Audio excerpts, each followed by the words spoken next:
ಈ ಸೂರ್ಯನ ಸಂಚಾರ ಏನಾಗುತ್ತೆ ಅಂದರೆ 7ನೇ ಮನೆಗೆ ಬಂದಿರುವಂಥದ್ದು. ಸಿಂಹದಲ್ಲಿ ಸ್ಥಿತನಾಗಿದೆ ಸೂರ್ಯ, 7ನೇ ಮನೆಗೆ ಬರುತ್ತೆ. ಇದರಿಂದ ಪಾರ್ಟ್ನರ್ಶಿಪ್ ವ್ಯವಹಾರದಲ್ಲಿ ತುಸು ಜಾಗ್ರತೆ.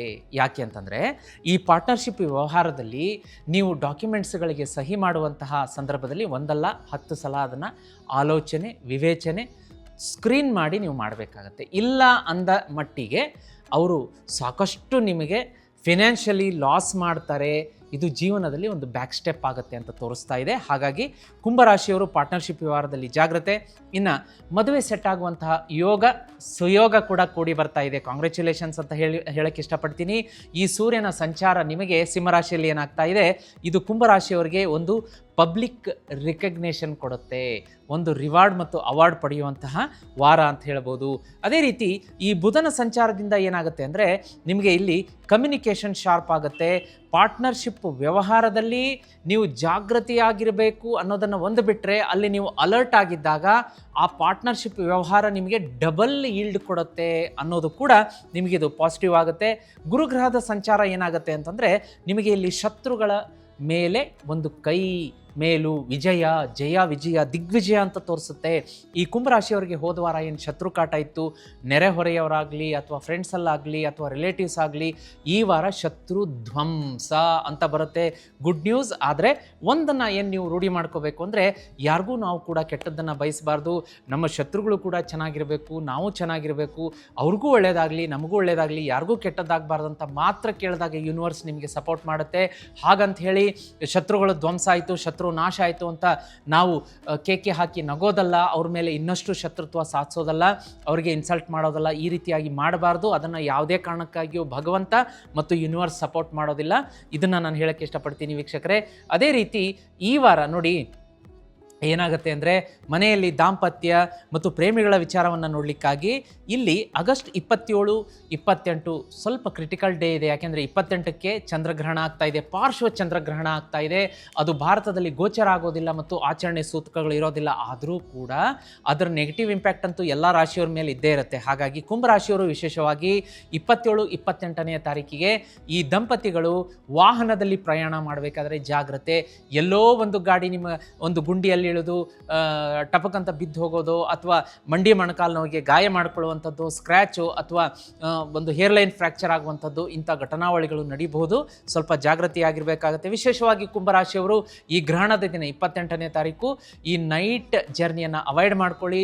ಹಾಗೆ ಈ ಪ್ರಯಾಣ, ರೈಲು ಪ್ರಯಾಣ ಆಗಿರ್ಬೋದು, ಬಸ್ ಆಗಿರ್ಬೋದು, ಫ್ಲೈಟ್ ಪ್ರಯಾಣ ಆಗಿರ್ಬೋದು, ಮುಂದೂಡ್ಕೊಳ್ಳೋದು ವಾಸಿ. ಅನಿವಾರ್ಯ ಸಂದರ್ಭದಲ್ಲಿ, ಇಲ್ಲ ಗುರುಗಳೇ ನಾವು ಪ್ರಯಾಣ ಮಾಡಲೇಬೇಕು ಅನ್ನುವಂಥ ಸಂದರ್ಭದಲ್ಲಿ ಒಂದು ಮಂತ್ರವನ್ನು ಹೇಳ್ಕೊಡ್ತೀನಿ. ಅದನ್ನು 21 ಸಲ ಹೇಳಿ ಗಾಡಿ ಹತ್ತೋದ್ರಿಂದ ಸುರಕ್ಷಿತವಾಗಿ ಹೋಗಿ ಸುರಕ್ಷಿತವಾಗಿ ಬರ್ತೀರಾ. ಓಂ ಕೃಷ್ಣಾಯ ವಾಸುದೇವಾಯ ಹರಯೇ ಪರಮಾತ್ಮನೆ ಪ್ರಣತಃ ಕ್ಲೇಶನಾಶಾಯ ಗೋವಿಂದಾಯ ನಮೋ ನಮಃ. ಈ ಮಂತ್ರವನ್ನು ಹೇಳ್ಕೊಂಡು ಗಾಡಿ ಹತ್ತಬೇಕಾಗತ್ತೆ. ಇನ್ನು ಇಲ್ಲಿ ಕರಿಯರ್ ಮತ್ತು ಜಾಬ್ ಅಂತ ಬಂದಾಗ ಶತ್ರು ಕಾಟನೇ ತೋರಿಸುತ್ತೆ, ಸ್ವಲ್ಪ ಜಾಗೃತಿಯಾಗಿರಿ. ಮತ್ತು ಈ ವಿದ್ಯಾರ್ಥಿಗಳಿಗೆ ಅಂತ ಬಂದಾಗ ಏನಾಗುತ್ತೆ, ಈ ಎಸ್ಪೆಷಲಿ ಕುಂಭರಾಶಿ ವಿದ್ಯಾರ್ಥಿಗಳಿಗೆ 27, 28ಕ್ಕೆ ಡಿವಿಯೇಷನ್ ಆಗುತ್ತೆ. ನೀವೇನೆಲ್ಲ ಫುಲ್ ಫೋಕಸ್ ಮತ್ತು ಕಾನ್ಸಂಟ್ರೇಷನ್, ಡೆಡಿಕೇಶನ್ನಿಂದ ಸ್ಟಡಿ ಮಾಡೋಕ್ಕೆ ಕೂರ್ತೀರಾ, ಅಲ್ಲಿ ಯಾರೋ ಬಂದು ನಿಮ್ಮ ಫ್ರೆಂಡ್ ಇರ್ಬೋದು ಅಥವಾ ರಿಲೇಟಿವ್ ಇರ್ಬೋದು, ನಿಮ್ಮ ಕಸಿನ್ ಇರ್ಬೋದು, ಸಿಬ್ಲಿಂಗ್ಸ್ ಇರ್ಬೋದು, ಏನೋ ಆ ಸ್ಟಡಿಯಿಂದ ಡಿವೇಷನ್ ಮಾಡ್ತಾರೆ. ಯಾಕೆಂದರೆ ನೋಡಿ, ಚಂದ್ರ ಮನಸ್ಕಾರಕ, ಚಂದ್ರಗ್ರಹಣನೇ ನಡೀತಾ ಇದೆ, ಈ ಪಾರ್ಶ್ವ ಚಂದ್ರಗ್ರಹಣ ನಡೀತಾ ಇದೆ. ಮನಸ್ಸನ್ನು ಚಂಚಲ ಮಾಡಲೇಬೇಕಲ್ಲ. ಆ ಒಂದು ಚಂದ್ರನ ಚಲನೆ ಮತ್ತು ಈ ಚಂದ್ರಗ್ರಹಣದ ಪ್ರಭಾವದಿಂದ ಸ್ಟಡಿಯಿಂದ ಅದು ಅವೇ ಕರ್ಕೊಂಡು ಹೋಗುತ್ತೆ. ಬಟ್ ನೀವು ಆ ಸಂದರ್ಭದಲ್ಲಿ ಎಲ್ಲ ನಿಮ್ಮ ಕಾನ್ಸಂಟ್ರೇಷನ್ನ ಫೋಕಸ್ ಮಾಡಿ, ಒಂದು ಫುಲ್ ಫೋಕಸ್ಸನ್ನು ಮಾಡಿ ಸ್ಟಡಿ ಮಾಡಿದಾಗ ಈ ವಾರ ಹೆಚ್ಚಿನ ಶುಭ ಫಲ ನಿಮಗಿರುತ್ತೆ. ಅದೇ ರೀತಿಯಾಗಿ ಹಣಕಾಸು ಅಂತ ಬಂದಾಗ 27, 28ನೇ ತಾರೀಕಿಗೆ ಸಾಲ ಕೊಡುವ ಮತ್ತು ತೆಗೆದುಕೊಳ್ಳುವಂಥ ವ್ಯವಸ್ಥೆ ಬೇಡ. ಅವತ್ತಿನ ದಿನ ಹೆಚ್ಚಿನ ಪ್ರಮಾಣದ ಗ್ರಹಣದ ನೆಗೆಟಿವ್ ಎಫೆಕ್ಟ್ ಇರುತ್ತೆ. 28ಕ್ಕೆ ಆ್ಯಕ್ಚುಲಿ ಗ್ರಹಣ ಇದೆ, 27ಕ್ಕೂ ಕೂಡ ಹೆಚ್ಚಿನ ಅದರ ನೆಗೆಟಿವ್ ಶೇಡ್ ಇರುತ್ತೆ. ತೀರಾ ಅನಿವಾರ್ಯ ಇದ್ದಾಗ ತೆಗೆದುಕೊಳ್ಳಬಹುದು. ಇನ್ನು ಈ ವಾರ ಕುಂಭರಾಶಿಯವರು ನೋಡಿ, ಯಾವುದೇ ರೀತಿಯ ಈ ಮೆಡಿಕಲ್ ಚೆಕಪ್ಸ್ ಇದ್ದರೆ ಅದನ್ನು ಮಿಸ್ ಮಾಡ್ಕೋಬೇಡಿ. ನಿದ್ರಾಹೀನತೆ ಕಾಡುತ್ತೆ, ಕೆಟ್ಟ ಕನಸುಗಳು ಈ ವಾರ ಕಾಡುತ್ತೆ. ಹನುಮಾನ್ ಚಾಲೀಸ ಹೇಳ್ಕೊಳ್ಳೋದಕ್ಕೆ ಮರಿಬೇಡಿ. ಅದೇ ರೀತಿ ಈ ಕುಂಭರಾಶಿಯವರು ಯಾರು ಮಕ್ಕಳಿದ್ದೀರಿ, ವಯೋವೃದ್ಧರಿದ್ದೀರಿ, ಜಾಗ್ರತೆ. ಮಕ್ಕಳನ್ನು ಸ್ಕೂಲ್ ಬಸ್ಸಿಗೆ ಹತ್ತಿಸ್ಬೇಕಾದ್ರೆ ಇಳಿಸ್ಬೇಕಾದ್ರೆ ಸ್ವಲ್ಪ ಕಾಲು ಸ್ಲಿಪ್ ಆಗುವಂಥದ್ದು, ಆ್ಯಂಕಲ್ ಟ್ವಿಸ್ಟ್ ಆಗುವಂಥದ್ದು, ಹೇರ್ಲೈನ್ ಫ್ರ್ಯಾಕ್ಚರ್ ಆಗುವಂಥದ್ದು, ಅಥವಾ ಕುಂಭರಾಶಿಯ ವೃದ್ಧರಿದ್ದರೆ ಮನೆಯಲ್ಲಿ ಬಾತ್ರೂಮ್ನಿಂದ ಸ್ನಾನ ಮಾಡಿ ಹೊರಗಡೆ ಬರಬೇಕಾದ್ರೆ ಕಾಲು ಜಾರಿ ಬೀಳುವಂಥದ್ದು ಅಥವಾ ಬಾತ್ರೂಮ್ನಲ್ಲೇ ಬೀಳುವಂಥದ್ದು ಇಂಥದ್ದೆಲ್ಲ ಇದೆ. ಅದನ್ನು ಸ್ವಲ್ಪ ಜಾಗ್ರತೆಯಾಗಿ ನೋಡ್ಕೊಳ್ಳಿ. ಅದೇ ರೀತಿ ಎಲೆಕ್ಟ್ರಿಕ್ ಬ್ಲೂ ಮತ್ತು ಸಿಲ್ವರ್ ಬಣ್ಣ ಆಗಿ ಬರುತ್ತೆ. ನಂಬರ್ 4, 8 ಶುಭ ಲಕ್ಕಿ ನಂಬರ್ ಅಂತ ಹೇಳ್ಬೋದು. ಶನಿವಾರ ಮತ್ತು ಬುಧವಾರ ಅತ್ಯಂತ ಗುಡ್ ಡೇ ಅಂತ ಹೇಳ್ಬೋದು. ಆ ದಿನಗಳಲ್ಲಿ ನಿಮಗೆ ಗುಡ್ ನ್ಯೂಸ್ ಬರುತ್ತೆ. ಪಶ್ಚಿಮ ದಿಕ್ಕಿನಿಂದ ಶುಭ ಸಮಾಚಾರ ಬರುತ್ತೆ. ಈ ಶನಿ ಭಗವಾನರು ಮತ್ತು ಆಂಜನೇಯನ ಒಂದು ಆರಾಧನೆ ಅತ್ಯಂತ ಸೂಕ್ತ ಅಂತ ಬರುತ್ತೆ. ರೆಮಿಡಿ ಹೇಳ್ತೀನಿ. ಅದಕ್ಕಿಂತ ಮುಂಚಿತವಾಗಿ ವೀಕ್ಷಕರೇ ನೋಡಿ, ಏನಾಗುತ್ತೆ ಅಂದರೆ ಈ ಮಾಸ ಶ್ರಾವಣ ಮಾಸ. ಶ್ರಾವಣ ಮಾಸ ಅಂದ್ರೇನು? ಹೆಸರಲ್ಲೇ ಶ್ರವಣ ಇದೆ, ಅಂದರೆ ಕೇಳೋದು. ಸಾಕ್ಷಾತ್ ಪರಮೇಶ್ವರ ಭಗವಂತ ಭಕ್ತರ ಕಷ್ಟ ಕಣ್ಣೀರು ಏನೇನು ವಿಷಯಗಳಿದೆ ಎಲ್ಲವನ್ನ ನಾನೇ ಕೇಳ್ತೀನಿ ಅಂಥೇಳಿ ಸಾಕ್ಷಾತ್ ಕೂತಿರುವಂತಹ ಮಾಸ. ನಮ್ಮ ವೀಕ್ಷಕರಿಗೆ ಇದನ್ನು ಒಂದು ಲಾಭದಾಯಕವಾಗಿ ನೀವು ಪರಿವರ್ತಿಸ್ಕೋಬೇಕು ಅಂತಂದರೆ ಒಂದು ವೇದಿಕೆಯನ್ನು ಕೊಡ್ತಾ ಇದ್ದೀವಿ ವೀಕ್ಷಕರೇ. ನಿಮಗೆ ಸ್ಕ್ರೀನ್ ಮೇಲೆ ಒಂದು ನಂಬರ್ ಕಾಣಿಸ್ತಾ ಇದೆ. ಆ ನಂಬರ್ಗೆ ಈಗಲೇ ಬುಕ್ ಮಾಡ್ಕೊಳ್ಳಿ. ಶ್ರೀಚಕ್ರ ಯಂತ್ರ. ನಿಮ್ಮ ಒಂದು ಕಷ್ಟ, ಒಂದು ಕಾರ್ಪಣ್ಯ, ಕಣ್ಣೀರು ಎಲ್ಲವನ್ನ ಆ ವಾಟ್ಸಪ್ ನಂಬರ್ಗೆ ಮೆಸೇಜ್ ಮಾಡಿ ಹಾಕಿ. ಗುರುಗಳೇ, ನನಗೆ ಈ ಕೆಲಸ ಆಗ್ತಾ ಇಲ್ಲ, ಅದ್ರ ಜೊತೆಗೆ ನಿಮಗೇನು ಕೆಲಸ ಆಗಬೇಕು ಅದನ್ನು ಕೂಡ ಟೈಪ್ ಮಾಡಿ ಹಾಕಬೇಕು. ಅದರ ಆಧಾರದ ಮೇಲೆ ನಿಮ್ಮ ವಿಷನ್ನು ನಾವು ಅದನ್ನು ಪ್ಯೂರಿಫೈ ಮಾಡಿ ಅದನ್ನು ಸಪ್ರೇಟಾಗಿ ತಗೊಂಡು ಶ್ರೀಚಕ್ರ ಯಂತ್ರಕ್ಕೆ ಸಿದ್ಧಿ ಪೂಜೆ ಮಾಡ್ತೀವಿ. ಸಿದ್ಧಿ ಆದಂತಹ ಶ್ರೀಚಕ್ರ ಯಂತ್ರ 30ರಿಂದ 40 ದಿವಸದಲ್ಲಿ ನಿಮ್ಮ ಮನೆಗೆ ಬರುತ್ತೆ.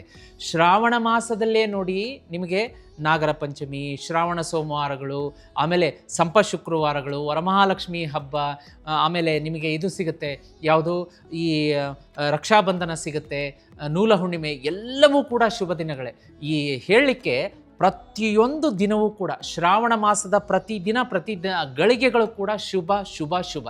ಈ ಶ್ರಾವಣ ಮಾಸದ ಶುಭ ಸಂದರ್ಭದಲ್ಲಿ ನೀವು ನಮ್ಮ ಕೈಯಿಂದ ಶ್ರೀಚಕ್ರ ಯಂತ್ರವನ್ನು ಎನರ್ಜೈಸ್ ಮಾಡಿಸಿ ನಿಮ್ಮ ಮನೆಗೆ ತರಿಸ್ಕೊಂಡ್ರೆ ಎಲ್ಲ ಕಷ್ಟಗಳು ಮಂಜಿನಂತೆ ಕರಗುತ್ತೆ. ವರ್ಷದೊಳಗಡೆ ಸಾಕಷ್ಟು ಹಣ ನಿಮ್ಮನ್ನು ಹುಡುಕಿ ಬರುತ್ತೆ ವೀಕ್ಷಕರೇ. ಅದರಲ್ಲಿ 2 ಮಾತಿಲ್ಲ. ಯಾಕೆಂದರೆ ಲಕ್ಷಾಂತರ ಜನಕ್ಕೆ ನಾನೀಗ ಶ್ರೀಚಕ್ರ ಯಂತ್ರವನ್ನು ಸಿದ್ಧಿ ಪೂಜೆ ಮಾಡಿ ಕಳಿಸಿದ್ದೀನಿ ಮನೆಗೆ. ಸುಮಾರು ಜನ ನಮ್ಮ ಭಕ್ತರು ವೀಕ್ಷಕರು ಸ್ಟುಡಿಯೋಗೆ ಬಂದು ಮಾತಾಡ್ತಾ ಇದ್ದಾರೆ. ಲೈವಲ್ಲಿ, ನೇರ ಪ್ರಸಾರದಲ್ಲಿ, ಪಾಡ್ಕಾಸ್ಟಲ್ಲಿ ಎಲ್ಲ ಕಡೆ ಬಂದು ಮಾತಾಡ್ತಾ ಇದ್ದಾರೆ. ಗುರುಗಳೇ, ನಮಗೆ ಒಳ್ಳೆಯದಾಗಿದೆ. ನಮ್ಮ ಊಹೆ ಮೀರಿ ಶ್ರೀಚಕ್ರ ಯಂತ್ರ ನಮಗೆ ಫಲ ಕೊಡ್ತಾ ಇದೆ. ತರಿಸ್ಕೊಳ್ಳಿ. ಶ್ರೀಚಕ್ರ ಯಂತ್ರ ಇದ್ದ ಮನೆಗೆ ಹಣ ಮ್ಯಾಗ್ನೆಟ್ನಂತೆ ಹರಿದು ಬರುತ್ತೆ. ಸಾಕಷ್ಟು ಶ್ರೀಮಂತರಾಗ್ತೀರಾ. ಬುಕ್ ಮಾಡ್ಕೋಬೇಕಾ? ಸ್ಕ್ರೀನ್ ಮೇಲೆ ನಂಬರ್ ಕಾಣಿಸ್ತಾ ಇದೆ. ರೆಮಿಡಿಗಳ ಬಗ್ಗೆ ಹೇಳ್ತಾ ಇದ್ದೆ ವೀಕ್ಷಕರೇ. ಈ ಬರುವಂತಹ ಶನಿವಾರ ಆಂಜನೇಯ ಸ್ವಾಮಿ ದೇವಸ್ಥಾನಕ್ಕೆ ಹೋಗ್ಬಿಟ್ಟು ಆಂಜನೇಯ ಸ್ವಾಮಿ ದೇವಸ್ಥಾನದಲ್ಲಿ ಎದುರುಗಡೆ ಇರುವಂತಹ ದೀಪ, ಅದಕ್ಕೆ ಸಾಸಿವೆ ಎಣ್ಣೆಯನ್ನು ಅಥವಾ ಎಳ್ಳೆಣ್ಣೆಯನ್ನು ದಾನ ಮಾಡಬೇಕು. 1 ಲೀಟ್ರ್ ಯಾವುದಾದ್ರೂ ಮಾಡಿ. 1 ಲೀಟ್ರ್ ಎಳ್ಳೆಣ್ಣೆ ಆದರೂ ಕೊಡ್ಬೋದು, 1 ಲೀಟ್ರ್ ಸಾಸಿವೆ ಎಣ್ಣೆ ಆದರೂ ಯಾವುದಾದ್ರೂ ಕೊಡ್ಬೋದು. ಕೊಡೋದಕ್ಕಿಂತ ಮುಂಚೆ ಅದರಲ್ಲಿ ನಿಮ್ಮ ಮುಖವನ್ನು ನೋಡಿಕೊಂಡು ಓಂ ಶಂ ಶನೈಶ್ಚರಾಯ ನಮಃ, ಓಂ ಶಂ ಶನೈಶ್ಚರಾಯ ನಮಃ, ಓಂ ಶಂ ಶನೈಶ್ಚರಾಯ ನಮಃ ಅಂತ ಮನಸ್ಸಲ್ಲಿ ಮಂತ್ರ ಹೇಳ್ತಾ ಈ ಬೀಜ ಮಂತ್ರವನ್ನು ಪಠಣೆ ಮಾಡ್ತಾ, ಉಚ್ಚಾರ ಮಾಡ್ತಾ ಹೇಳಿ ಅದನ್ನು ಎನರ್ಜೈಸ್ ಮಾಡಿ ಆಮೇಲೆ ಕೊಡಬೇಕು. ಇದರಿಂದ ಒಂದು ವಾರದೊಳಗಡೆ ನಿಮ್ಮ ಮನಸ್ಸಿನಲ್ಲಿ ನಡೆಯುವಂತಹ ಅಲ್ಲೋಲ ಕಲ್ಲೋಲ, ಒಂದು ರೀತಿಯ ಸಿಟ್ಟು, ಕೋಪ, ದುಗುಡ, ದುಮ್ಮಾನ, ಕಣ್ಣೀರು ಎಲ್ಲವೂ ಕೂಡ ನಿವಾರಣೆಯಾಗ್ತಾ ಬರುತ್ತೆ. ಆದರೆ ಸಂಕಲ್ಪ ಮಾಡ್ಕೊಳ್ಳಿ, ಈ ವಿಡಿಯೋ ನೋಡಿದ ತಕ್ಷಣ ಬರುವಂಥ ಶನಿವಾರ ಆಂಜನೇಯನ ದೇವಸ್ಥಾನಕ್ಕೆ ಆಂಜನೇಯನ ಒಂದು ವಿಗ್ರಹದ ಎದುರುಗಡೆ ಇರುವಂತಹ ದೀಪ ಏನಿರುತ್ತೆ ಆ ದೀಪಕ್ಕೆ ನಾನು 1 ಲೀಟ್ರ್ ಎಣ್ಣೆಯನ್ನು ಕೊಡ್ತೀನಿ ಅಂತ ಈಗಲೇ ಸಂಕಲ್ಪ ಮಾಡ್ಕೊಳ್ಳಿ. ಅದೇ ರೀತಿ ವಾರ ಪೂರ್ತಿ ಬೆಳಗ್ಗೆ ಸಂಜೆ ಈ ಹನುಮಾನ್ ಚಾಲಿಸ ಜೀತ್ ಮೀಡಿಯಾದಲ್ಲಿ ಅಪ್ಲೋಡ್ ಆಗಿದೆ. ಅದರ ಜೊತೆಗೆ ವಿಷ್ಣು ಸಹಸ್ರನಾಮ, ಗಜೇಂದ್ರ ಮೋಕ್ಷ ಅಪ್ಲೋಡ್ ಆಗಿದೆ. ಅದನ್ನು ತಪ್ಪದೇ ಕೇಳಿ. ಮನೆಯಿಂದ ಹೊರಗಡೆ ಹೊರಡುವಾಗ ಮನೆಯಲ್ಲಿ ಹಿರಿಯರಿಗೆ ನಮಸ್ಕಾರ ಮಾಡಿ ಹೊರಡಿ. ಈ ವಾರದಲ್ಲಿ ಬರುವಂಥ ಸೋಮವಾರ ಮತ್ತು ಗುರುವಾರ ಸ್ನಾನದ ನೀರಿಗೆ 1 ಚಮಚ ಗಟ್ಟಿ ಮೊಸರನ್ನು ಹಾಕ್ಕೊಂಡು ಸ್ನಾನ ಮಾಡಿ. ಸಾಲದ ಸಮಸ್ಯೆ ಕಡಿಮೆ ಆಗ್ತಾ ಬರುತ್ತೆ.